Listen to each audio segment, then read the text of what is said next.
it was a very interesting previous session, and I'm sure the next one will be just as interesting.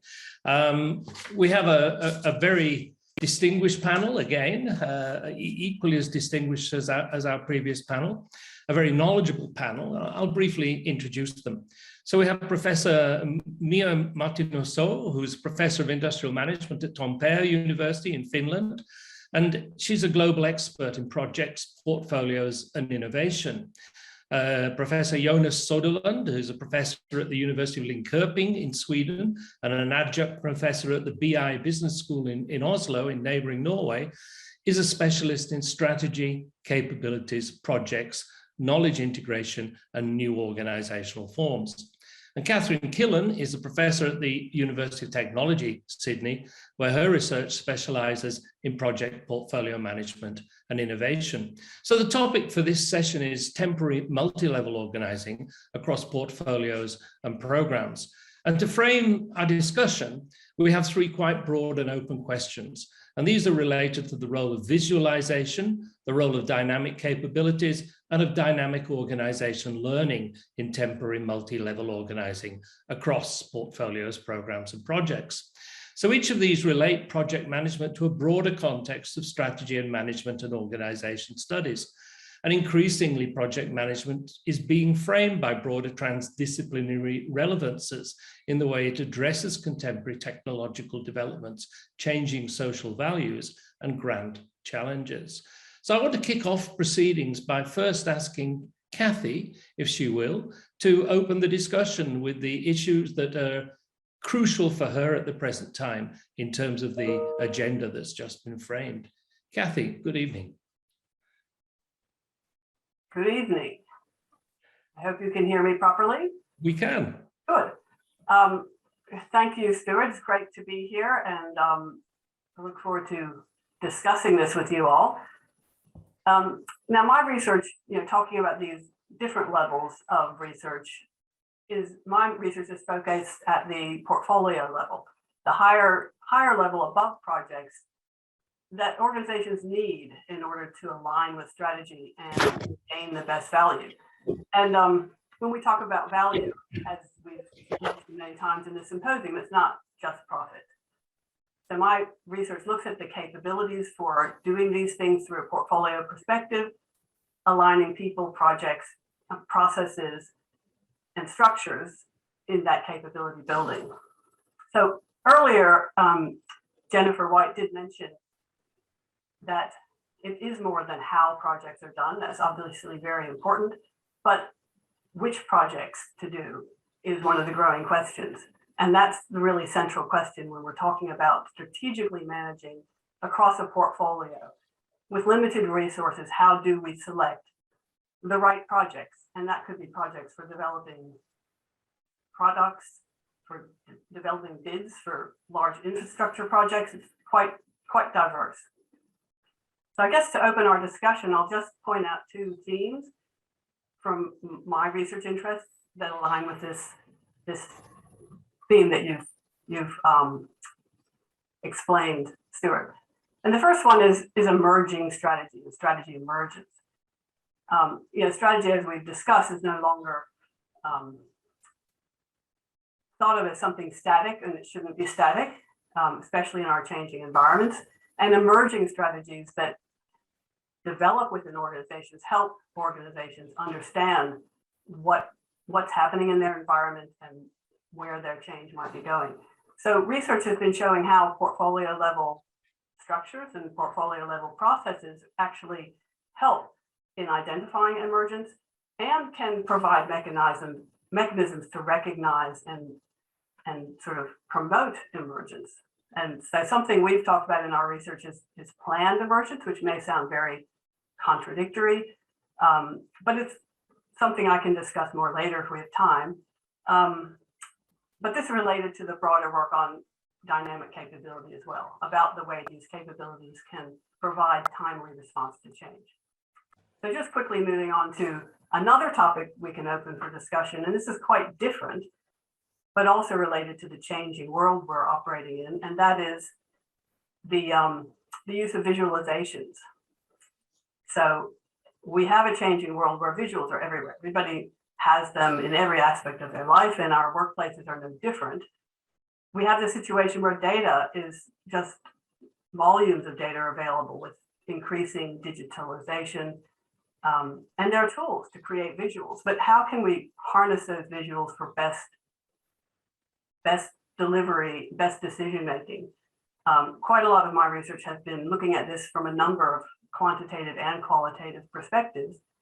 And what we understand is that, yes, visuals can assist. They can help reduce the cognitive load in understanding data to make decisions.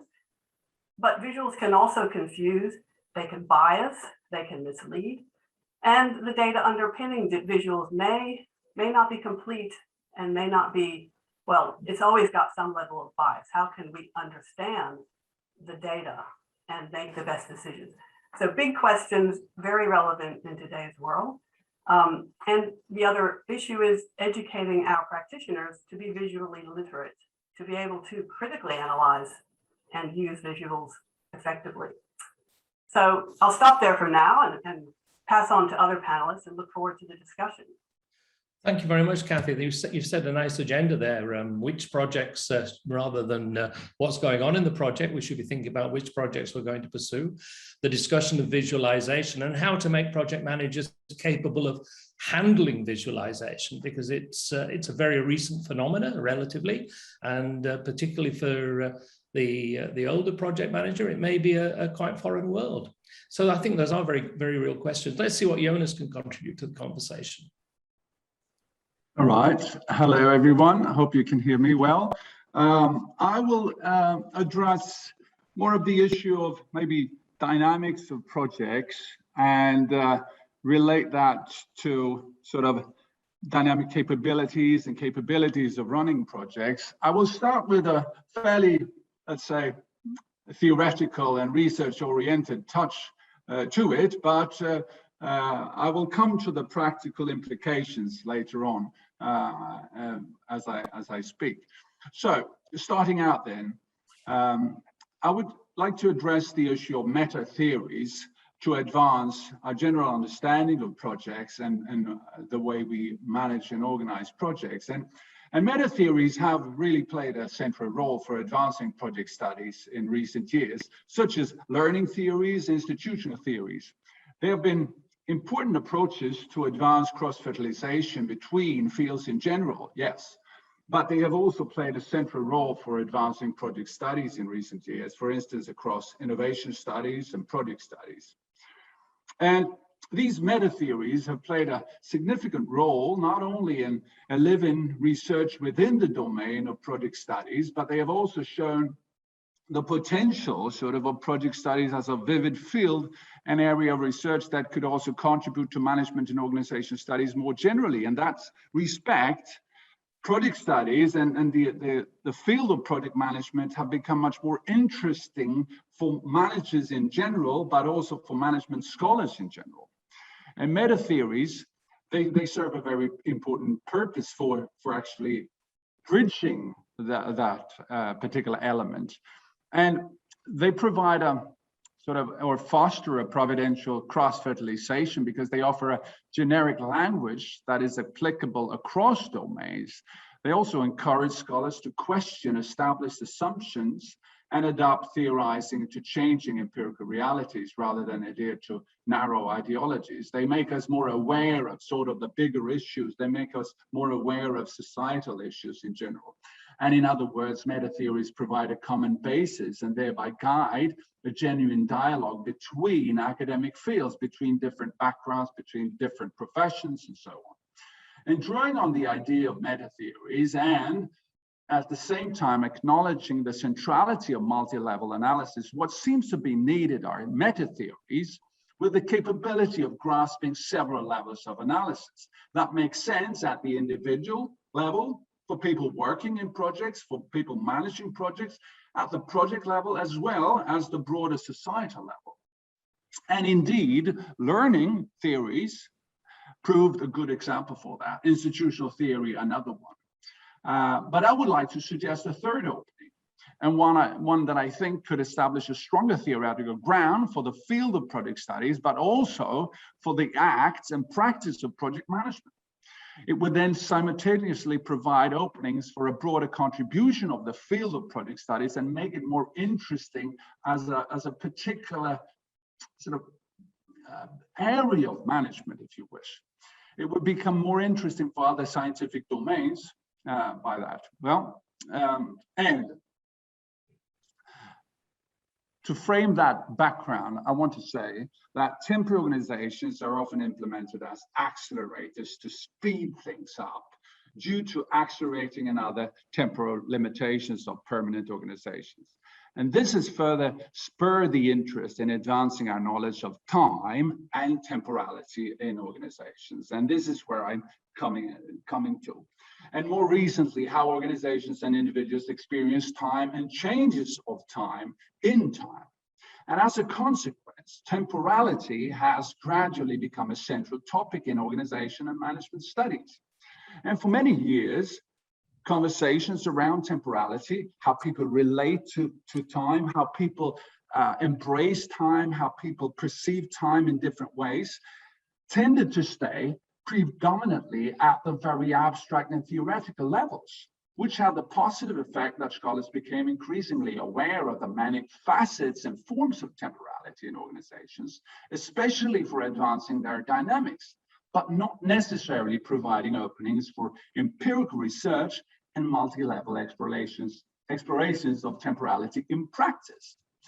So it is well known that temporal orders make organizations effective and able to cope with requirements stemming from institutional isochronism. That is, that people relate to time in somewhat similar ways to promote efficiency, to promote collaboration.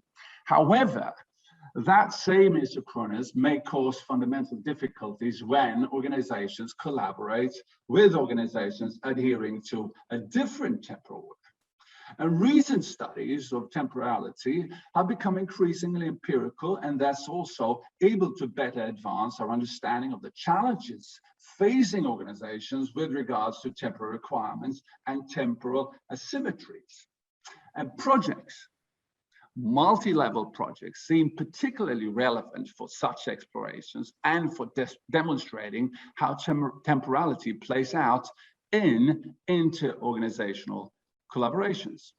And the study of temporary organizations may thus grasp how temporal tensions are continuously, visibly, and explicitly enacted in the design activities and temporal practices across multiple organizational levels and across multiple organizational boundaries, for instance, through deadlines, timelines, and temporal routines.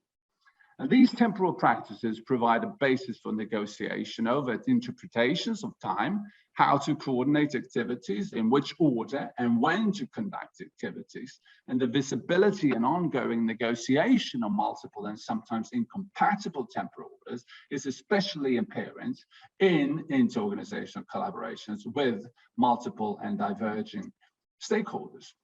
And in these settings, it is particularly important to investigate act as agentic interpretations and modifications of temporal orders, how they can influence the temporal order, negotiate temporal order to fit the project purpose and make the project progress. And here is sort of the practical implications of that. And that is, by adopting an agentic view of temporal tensions, we transform time from being a passive entity into becoming an active verb of how managers take active part in creating, reconciling, legitimizing, or balancing temporal tensions.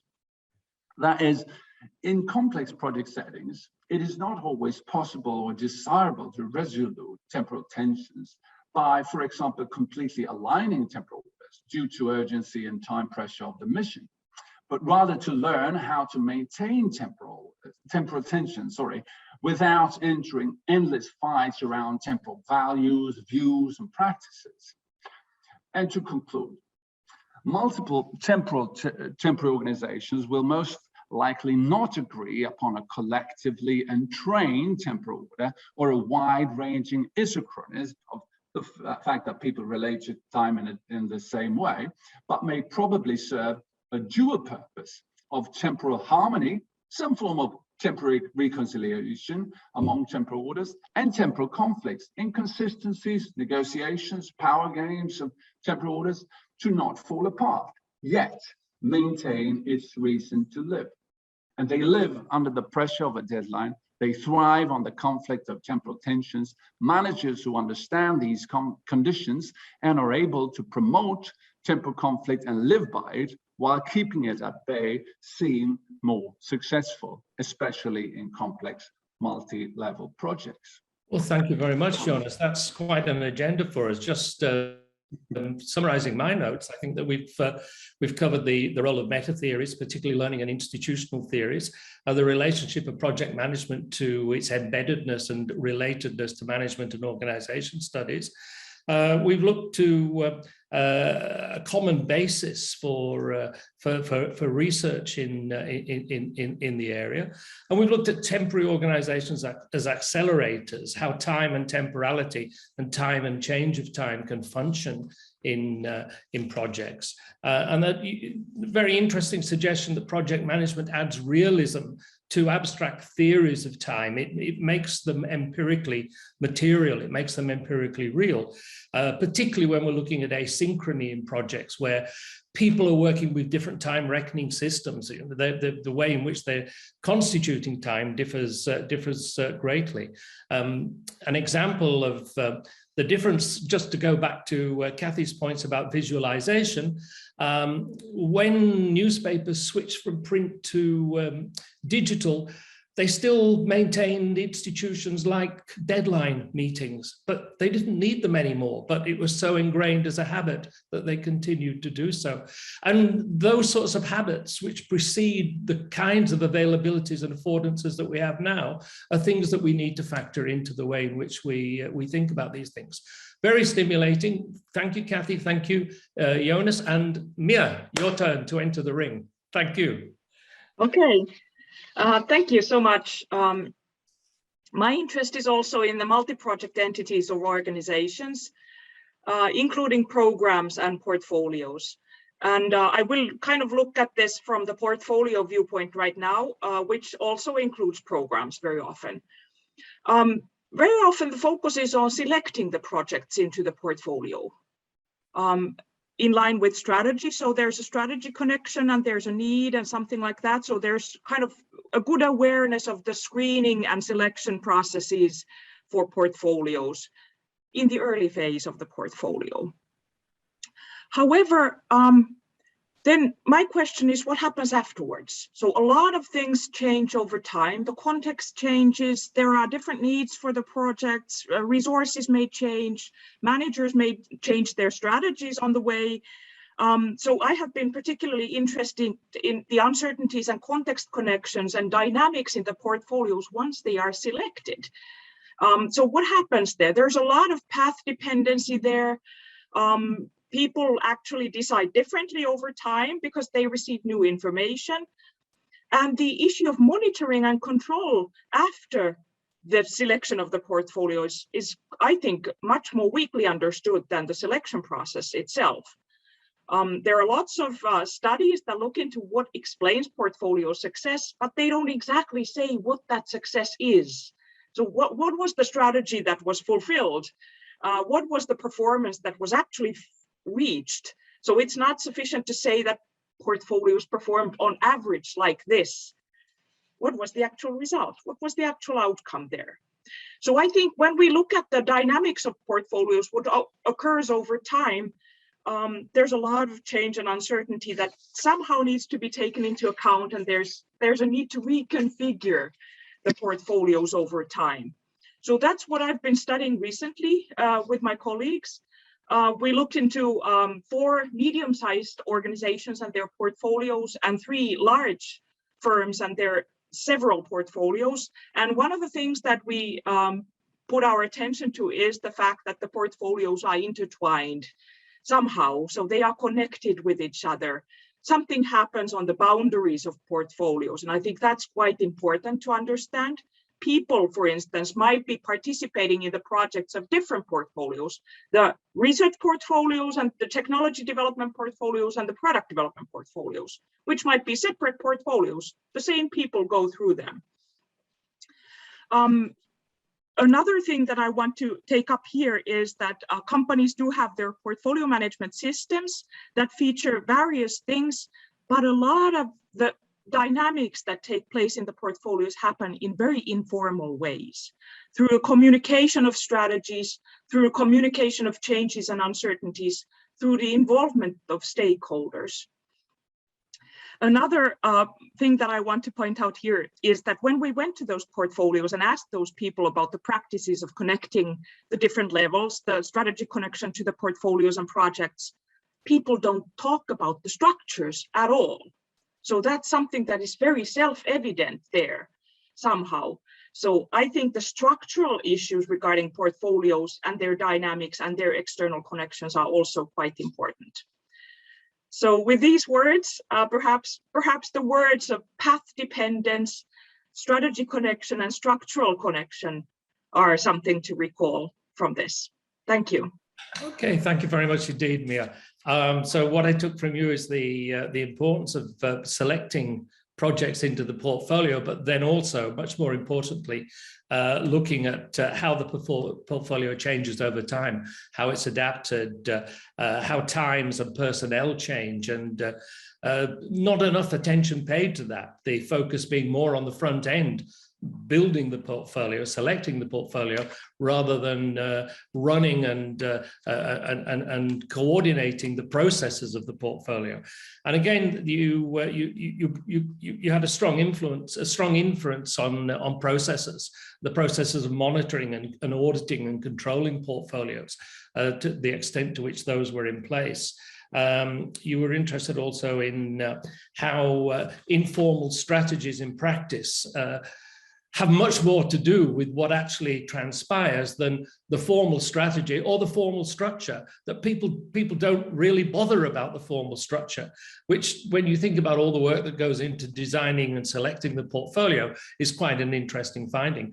Okay, let me throw it back now to Jonas and Kathy for some further comments, and let's try and get a strategic conversations going between the three of you.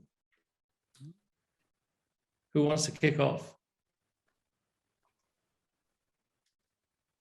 Well, I'll invite Kathy. Right. Well, lots of things come to mind hearing the points raised by both of my colleagues. And I was trying to figure out which one to start with. But I think one of the biggest issues when we're talking about the ongoing management of projects that have made it to the portfolio, so there's been a process that involves many different considerations, different people, structures, to form the portfolio. And it's true that much more attention is paid there, but the portfolio decisions are best made with the context of the entire portfolio of ongoing projects, as they're still consuming resources. And the most difficult decisions seem to be those decisions to actually cancel and put the money elsewhere. You know, there's that fallacy of spent resources. Somehow we keep on pumping money in. But I think that's one interesting area to explore is how organizations can do that better. When I talk to organizations, I'm impressed with some that actually do it well, that actually say that they can, but by and large, most organizations will acknowledge the importance of reallocating resources when times change, away from projects that no longer look like the good projects they were when they were chosen, to the more promising things. So I think that's an area for research, as well as, you know, for highlighting to practitioners. What do the attributes of the good project portfolio management look like, Kathy? Of good good project portfolio management depends on the context. So a lot of research is done to try to say, you know, what works. We benchmark how people do things and what sort of performance they get. And that performance can be measured in a number of ways, but we look for return on investment, as well as, say, leadership in technologies or other strategic kind of performance. Those are outcomes. I was thinking more about process. About the processes that lead to those outcomes. Yeah. When we study the benchmarking, we're benchmarking the processes and linking with the outcomes and identifying the processes that are more successful, with more aligned with outcomes. But of course, we can't prove causality in those sort of survey-based benchmark studies. So we've also done a lot of interview-based, qualitative-based research to try to tease it out more. But what does good portfolio management look like? It involves a lot of transparency and communication, a good trust in the system, that people participate actively and understand why information needs to be current and shared so that the best decisions can be made. It's very different in different environments. So another theme of our research is to look at different contexts and understand how portfolio management is working in those contexts. A lot of times we look at formality and consistency being a hallmark of good portfolio management, but in a dynamic environment, in some situations, we don't need too much of that. So it's really contextual. And right now we're looking at the construction industry, which hasn't normally been thought of as a traditional portfolio management environment. We have a budget to do our developments, but indeed they are doing a lot of strategizing about the budget for bidding for those big projects. And that's a really strategic and interesting portfolio exercise. So I can say a lot about these things, but hopefully that gives you a little bit of an insight. Okay, Jonas, your experience with the project linking the emergency services would suggest that a fair degree of lack of trust and asynchrony actually occurs. Well, I want to also connect to the project portfolio issues, because we've done some research on that with the temporality in mind.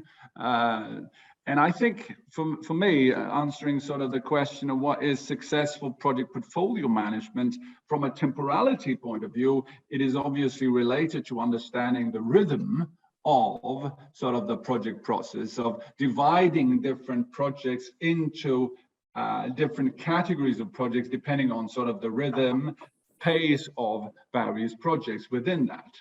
And in that sense of understanding sort of the time-paced evolution of projects, the deadlines, you mentioned sort of one such example, Stewart, earlier, with certain deadlines that are kept, although sort of society or technology has changed. That is another issue that we also see in our research, that you understand sort of the rhythm when certain things best support the decision making as such, but also best support the project progress, so to speak. And I think that because we know that providing control or providing feedback too early is not good for certain projects, and too late is not good for obvious reasons as well, but actually knowing when to do certain things and have an understanding of the rhythm of the project portfolio is, from my point of view, with the temporality issues in mind, absolutely critical, and which is also then critical for actually managing the flow of projects once it's sort of the decisions have been taken on what projects to pursue. Okay, we're getting quite a few questions coming up now, and the first one I'd like to raise is addressed to Miia. Some interesting observations there. I'd be interested to know, this is from Faye Homan, I'd be interested to know if the portfolios were functionally based or a construct of funding or something else, whether there was a consistency or other in the role of the PMO or strategy realization delivery office or value management office. Miia, question for you. Our studies have related to innovation. So they were kind of functionally based in the sense that certain research people are in their own unit, whereas technology development and product development people might be in their own unit. However, all projects tend to be cross-functional anyway. So in that sense, also the portfolios have to be cross-functional because they involve people from multiple different, the projects include people from multiple different functions. I can't respond to the latter part of the question. I kind of don't see the connection to our data. Okay. The organizations didn't speak about value management or delivery offices or such. Oh, yeah, sorry. Okay. No problems. A question from Suhair to everyone. I think in most developing countries, when a government is selected, the ministers, they select specific portfolios, including socioeconomic development portfolios. However, due to political issues, the government might be dismissed, sometimes in less than 1 year. A new government comes, and most of the time they start new portfolios. So my question is, how to make sure that certain portfolios are maintained despite changing the government, how to maintain consistency and to take on previous or ongoing portfolios. So obviously an issue in developing countries, but sometimes in developed countries as well. I mean, we've had evidence of these things happening in Australia. The famous example of the freeway that was going to be built in Melbourne, and then the government changed and it wasn't going to be built. So anybody want to have a go at that one? Can I have a go? Sure. I think this is a fantastic question, and I'm seeing this in practice right now. So Finnish government, for instance, previously decided that they will centralize universities, and now they have decided to decentralize. So just in a couple of years, the whole strategy changes, and then suddenly a very major issue happens. I think one potential resolution for that is to have a very clear investment program that spans very long time. So like 15 years program instead of a 4-year or 1-year program. So I think the program approach might help in those kinds of issues where you really tie your investments to certain things, and you have to connect the different governments, the consequent governments, to the same program. So some issues could be bound to a longer term program, and that's fixed. That's part of the budget. But then there might be the shorter term portfolios that might change based on whatever the government is. And I think it needs to be somehow acknowledged that certain programs and projects are such that they really tie the funds, and you can't really terminate the projects in the middle. So I think that might be one way to go. Well, I think things must be a little bit better in Finland than they are in Australia, because really our projects seem to be tied very tightly to electoral cycles, which we have elections, federal elections every 3 years. So there is it doesn't need to be a developing country to see the kinds of discontinuities that can occur. We have another question, one for Jonas. Are temporal tensions related to space? And if so, how? Well, I think it's related to space in many ways, I would say. But one particular way is that space is producing certain temporalities. So where I am can certainly influence how I perceive time. And depending on where I am located, I can perceive time in a very different way. So there could be certain offices or certain layouts of offices or certain organizational structures, if that is part of sort of the space dimension, that could produce certain ways of understanding relating to time, for sure. So there is a clear, in practice, there are many connections to it, but from a research point of view, we might want to keep it separate for simplicity reasons, if you see what I mean. But there are several connections to space and time, which is also something that has been addressed in recent research. Yes. Okay. I'll come back on that one in a minute or two, but Kathy's just said to me that she can address the PMO question if needed. So Kathy, please do. Right. Yes, I think that the question about the EPMO being a point of integration across multiple portfolios, Miia might not have seen that in their research, particularly when focusing on innovation projects. My findings are as well that these centralized formal structures are less likely to be around. But what I have found is there, again, no one size fits all, and things change over time. So most of these types of processes, in my observations and our research, have shown that organizations are trying out to see what works, and nothing seems to be stable for a very long time yet. And I think they're still working out for each environment how that will best work. For example, EPMO, might be thought of as a project management office, might be thought of as a portfolio management office. It may focus more on project structures and controls and consistency, but sometimes they are actually integrating multiple portfolios and working across an organization. So I've seen quite commonly where the EPMO works across projects, across multiple portfolios, but doesn't necessarily look at the portfolio management structures themselves. And I've seen others where the portfolio management as well is tried to be a bit more consistent through the EPMO oversight. So I hope that helps. I don't have enough data to show what's working best in which environments, but I'm very interested in the way that most organizations I talk to have tried, say, a bit more EPMO involvement and then step back, or the staff have changed. It's evolving as these things happen. Okay, I'd like to just pick up on a point that Jonas made, and then I'll bring up another question from the chat, and that was about space and time. I mean, we've gone through a very fascinating period in the last, a very traumatic period in the last 18 months or so with COVID-19, which has changed conceptions of space and time greatly, because people have been largely working from home using the affordances of digital media and the visualization that it occurs, which means that domestic space and working space have often conflicted and run into each other. Children don't necessarily understand the demands of the digital world of work that's being done from home. In the newspapers today, the Prime Minister of New Zealand was interrupted giving a talk to the nation by her daughter, who wanted a bedtime story. And this is not atypical, I think, in family life.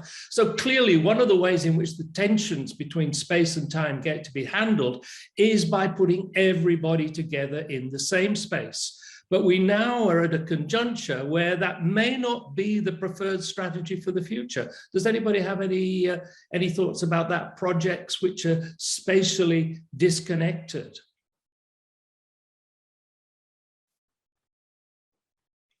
No central project office, not everybody working together. Particularly globally, because then, of course, the temporality and the spatiality issues are very interfacing. I find this is a very interesting topic. I haven't researched it directly, but there's some interesting work reported on global development projects, such as the Boeing Dreamliner, on different time zones, different countries, with data sharing being one of the big facilitators. So having central models, and this goes back to that whole digitalization and digital models and how they can unite and inform the project teams. So if you're not co-located and not even temporarily aligned, those sort of data banks are a big important aspect of success. Any other contributions, or shall I move on to the remaining questions? I can comment on that. So this whole kind of disconnect brings me back to the issue of potential overlaps and lack of synergies and those kinds of bad things that are kind of known in portfolio. So if you disconnect things, if you don't have them in the same portfolio, you suddenly do overlapping work, you do inefficient work. But I don't think it has to necessarily be structural arrangement. It could be just a broker person. It could be somebody who kind of ties the knots together and looks into the whole thing every now and then. So I think in that way, even if the projects were, or portfolios even were spatially disconnected, then there needs to be some sort of an information connection point somewhere, which can avoid the low efficiency, the overlapping work, the repetitive work, the lack of synergy, those kinds of bad things that happen when projects are not connected. Okay. And I want to add that I think this conversation or this debate about what will come after sort of the more remote work, lessons learned, has to do with modularization as well, how we divide projects into smaller parts, whether we will go for large projects to the same extent that we've done in the past. I'm not sure if you saw the special issue of Harvard Business Review that had one paper, one article specifically about that, questioning sort of the underlying reasons for doing the mega projects or doing very large projects, trying to divide them in different parts and go for smaller projects, which would then clearly make us more aware of the role of project portfolio management in general, but it would also then make us more aware of how we connect different projects together, and also how and whether what will happen with sort of the efficiencies that certainly come out of doing projects in a coordinated or centralized way. Will there be certain projects that we will not be able to do in such a future?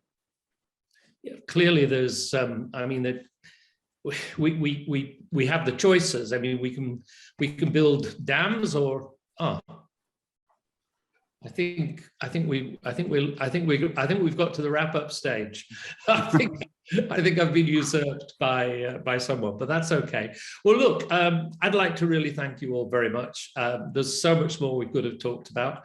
We've run out of time. We still had some lovely questions that we could have addressed, but it's been really fascinating. So thank you all very much indeed. And I think I should hand over to someone else at this stage, because the next session starts in 1 minute and 38 seconds. I think Jennifer might be the person I'm going to hand over to. Yeah, so I think you're handing back to me, and I think people are not taking the 2 minutes to wrap up. I don't know if there are any final thoughts from the speakers before you disappear. You're welcome to share a final thought. And can I please encourage you to have a look at the chat, because there's been a lot coming through on the chat that's highly relevant, and perhaps you can respond to it in the chat, or we can send you the comments offline.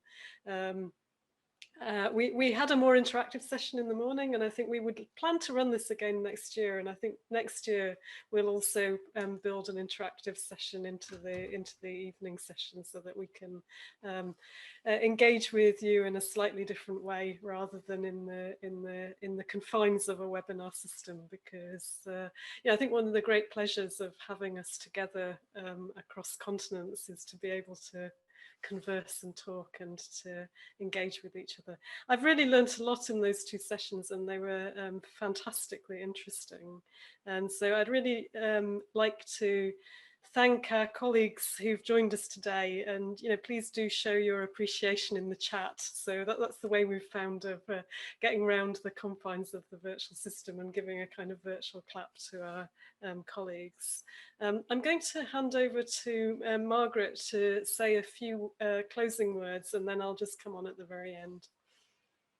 Thanks, Jennifer. It's been a fabulous session this evening, and for those who've been part of the morning session, there's been lots to think about, and great insights shared from both practitioners and from academics.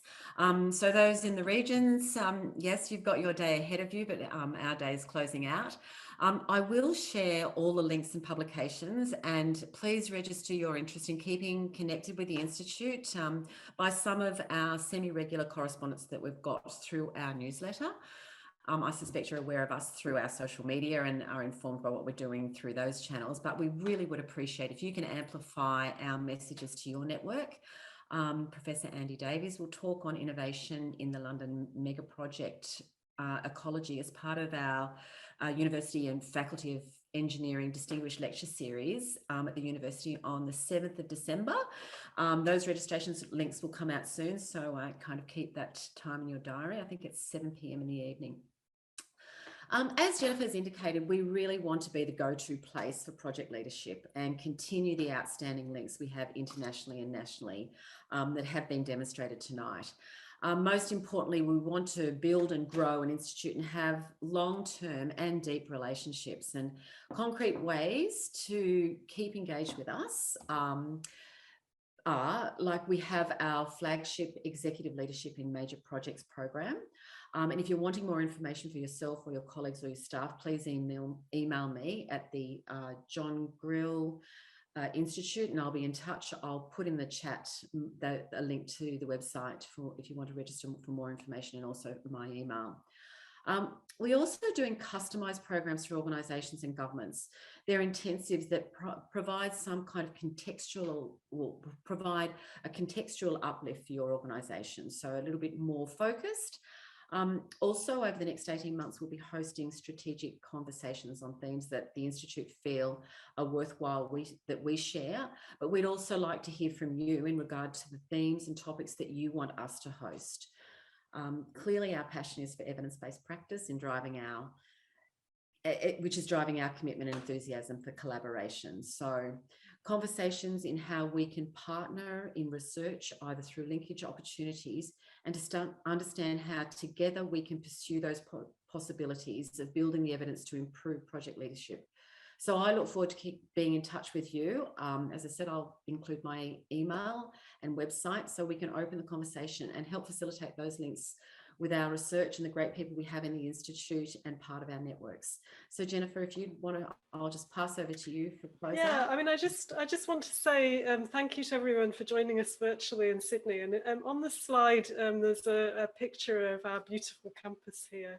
And the University of Sydney is 170 years old. It's the oldest university in Australia. And our Vice-Chancellor would tell you that on our own, we would be the 5th largest city in New South Wales. So we're quite a large university here, and actually a large university internationally, with the number of students that we have. We have 1,000 full-time equivalent students doing project management courses at the University of Sydney.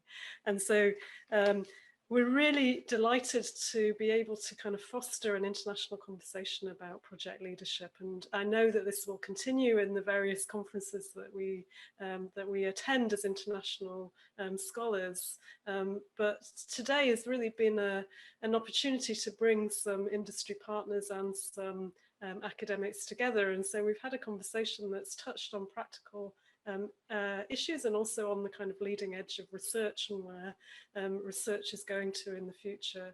And I was thinking as we were wrapping up, you know, I've learned a lot through the day, and it's been really fantastic to hear from the various contributors. And I was thinking, you know, what's missing in our conversations? What would we want to bring in next year when we run this again? And you know, I think if you have thoughts on that, please do put them into the chat, because I think our plan is to run a symposium like this next year. I think one of the challenges in Australia is that we're engaging with different time zones. So we had a session in the morning to try and engage with Asia and the Americas, this session in the evening to try and engage more with Europe. But that's meant, of course, that my team behind the scenes have been working for 12 hours at this point. Yeah, and so I think we do have to offer a real heartfelt thanks to Tamara and to Nikki, who've been running around behind the scenes trying to hold the technology together. And I think, as all of you know, if you have Zoom meetings yourself, then you know, that can be quite stressful. It can be quite challenging when you've got a large audience on a webinar. So definitely my virtual thanks, and I'm sure people will be putting thanks into chat for the people who've provided the support for the session, whether they've appeared on the screen or whether they've been helping us from behind the scenes.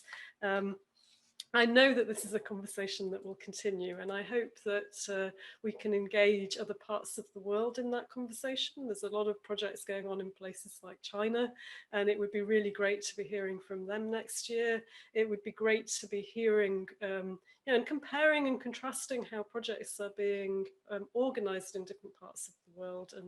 And so as I say, we're hoping to run a similar event. We'd be very keen to get your feedback. I really have enjoyed your contributions, and thank you for coming and joining us.